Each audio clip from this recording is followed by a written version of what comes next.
그리스도 예수의 사람들은 육체와 함께 그 정욕과 탐심을 십자가에 못 박았느니라. 만일 우리가 성령으로 살면 또한 성령으로 행할지니.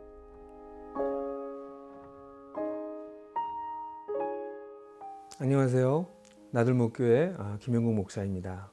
오늘의 말씀은 갈라디아서 5장 24절부터 25절 말씀입니다. 그리스도 예수의 사람들은 육체와 함께 그 정욕과 탐심을 십자가에 못 박았느니라.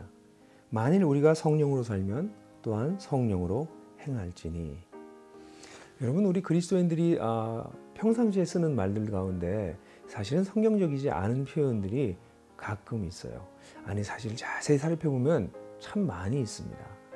그런 잘못된, 어떻게 보면 성경에 근거하지 않은, 신학적으로 정돈되지 않은 그런 이야기들 우리가 주고받으면서 우리 신앙이 때때로는 알지 못하는 가운데 아주 안 좋은 영향을 받는 경우가 있어요. 아마 그런 표현들 중에 하나가 아직 제가 덜 죽어서요 라는 표현일 것이에요. 많은 그리스도인이 그렇게 생각합니다.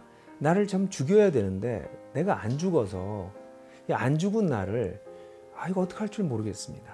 내가 날 좀 더 죽여야 되는데. 이 아마 자신을 부인하고 십자가를 지고 나를 따라라 했던 자기 부인이라고 하는 것을 아마 그런 식으로 이해하는 것 같아요. 근데 오늘 본문은 참 놀라운 이야기를 하고 있어요. 뭐라고 얘기하고 있냐면 그리스도의 사람은 자신의 육신을 십자가에, 그 정욕과 탐심과 함께 십자가에 못 박아라 라고 얘기하는 것이 아니라 못 박았습니다 라고 얘기하고 있어요. 이미 끝난 일로 얘기합니다. 못 박아 버렸다 라고 이야기하는 이상한 얘기를 하고 있어요. 사실 이 말씀을 사실 갈라디아 전체의 가르침이기도 하고 또 로마서의 가르침이기도 하지만 이 가르침을 잘 이해하려면 갈라디아서 2장 20절을 생각해 봐야 됩니다. 갈라디아서 2장 20절 유명하죠. 내가 그리스도와 함께 십자가에 못 박혔나니 그런즉 이제는 내가 산 것이 아니요 오직 내 안에서 그리스도께서 사신 것이라. 이제 내가 육체 가운데 사는 것은 나를 위하여 자기 몸을 버리신 하나님의 아들을 믿는 믿음 안에서 사는 것이라. 이 본문은 뭐라고 얘기하고 있냐면 내가 그리스도와 함께 십자가에 못 박혔다고. 이것도 과거인데 여기서는 수동태로 되어 있어요. 하나님에 의해서 못 박혀졌다고 이렇게 얘기하고 있습니다.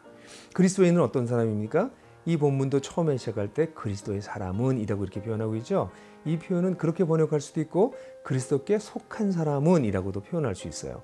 어떤 사람들입니까? 정말 예수 그리스도를 받아들인 사람들은 놀라운 변화를 이미 깨달은 사람들입니다. 어떤 사람들입니다. 어떤 사람들입니까? 그리스도와 함께 십자가에 내 자신이 못 박혔다는 사실을 아는 사람들이에요. 그럼 못 박힌 것이 무엇일까요? 그것은 하나님을 알지 못하는 나의 과거의 자아입니다. 그것을 이 본문에서는 육신이라고 표현하고 있는데 영어 성경에서는 이것을 sinful nature라고 번역하기도 해요. 죄된 성품. 우리에게는 하나님을 떠나서 제멋대로 살고 싶어하는 그런 성품들이 있었어요.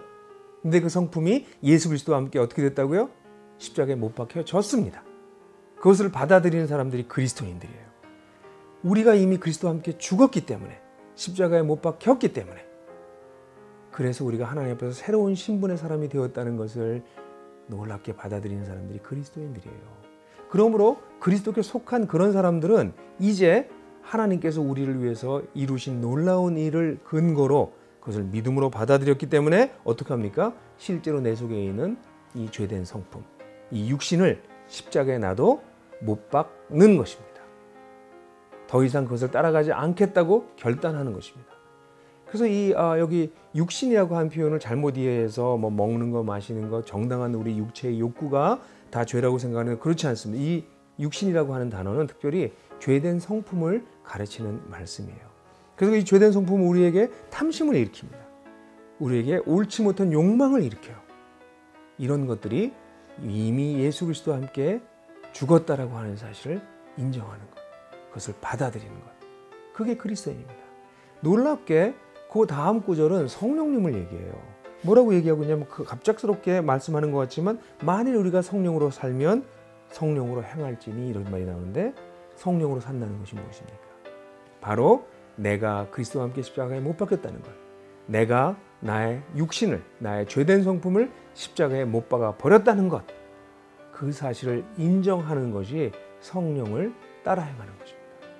매일매일의 삶 속에서 예수 그리스도께서 나를 위해서 행하신 일을 진심으로 받아들이고, 그렇기 때문에 나는 이제는 더 이상 죄된 성품을 따라다니는 사람들이 아니라 내 속에 계신 성령을 쫓아 행하는 사람이다.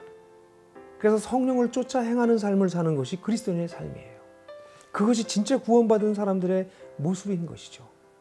사랑하는 성도 여러분, 우리 모두는 정말 예수 그리스도를 바로 알게 되었을 때 내가 그리스도 안에서 이미 죽었다는 사실을 깨닫고, 그 사실에 근거해서 나도 내 육신의 정욕과 이 모든 것을 따라 살지 않겠다고 이미 결단한 사람들이고, 이것을 우리 속에서 지속적으로 깨닫게 해주시는 성령의 힘을 쫓아서 매일매일 살아가는 사람들이 그리스도인들이에요. 어느 날 한번 예수님 영접했습니다. 난 구원 받았어요. 나는 세례 받았어요. 그러니까 나는 크리스찬이에요. 이렇게 말하는 것은 사실 기독교랑 좀 거리가 멉니다. 참된 그리스도인은 그리스도께서 행하신 일을 근거로 그것을 증거하시는 성령님을 따라 매일매일 살아가는 사람들인 것이죠. 여러분 모두가 이 참된 그리스도인으로의 삶을 사시게 되기를 축복합니다.